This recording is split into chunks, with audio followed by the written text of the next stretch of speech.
This is a footage of a procedure that could prevent the deaths of over 80 Australians a week. It only takes 30 minutes to complete and requires only a day's worth of simple and painless preparation. It's a 98% accurate test which determines if tumours called polyps are present within the colon, which can then be taken out to prevent bowel cancer. This is a procedure so many Australians are uncomfortable to take. It's the unmentionable C word, colonoscopy. Now meet John Newsom. Ever since his bout with colon cancer in 1999, John has been a strong voice in the research for a cure for bowel cancer. When did you start noticing problem signs? At breakfast on a Sunday morning, after a bit of fiddling around, thinking it was stomachache or something like that, I decided that afternoon to go to Royal Prince Alfred Hospital.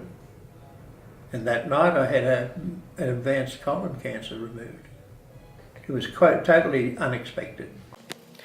John Newsom was lucky, and his survival story shows how important early detection is in the fight against bowel cancer.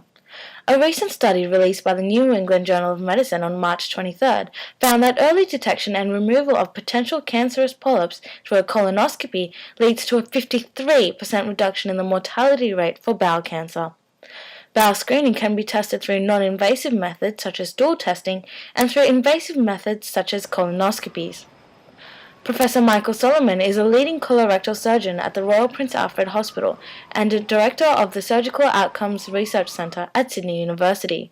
The problems with the screening programs for bowel cancer is we know that if you get symptoms from bowel cancer, then you've still got a 50% chance of being cured, a 50% chance of dying. If you screen and you find cancer, they've got an 80% chance that they can be cured. In other words, it's early tumours.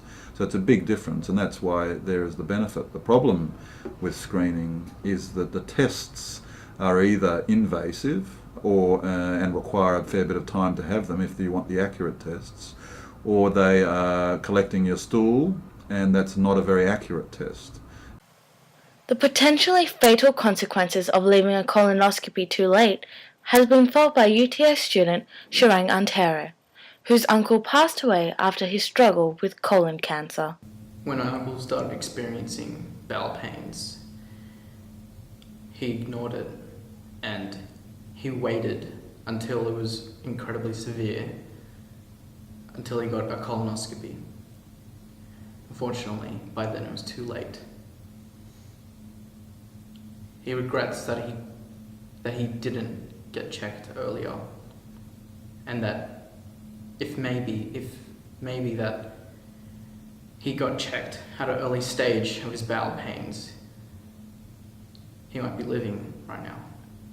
However, the future of bowel cancer research remains positive, as the government has announced that it will spend $50 million as part of this year's budget to extend the National Bowel Cancer Screening Program so that all people between the ages of 50 and 70 will be offered free tests every 5 years. Well, in the future, it's just going to get better and better. The treatments are going to get better. We did a couple of research organisations did a research study, finished this year actually, only just finished, in which we looked at gaps in cancer research. And one of the big gaps is gaps in research into how to get people, how to prevent cancer and how to get people to take the necessary steps to ensure that they don't get it.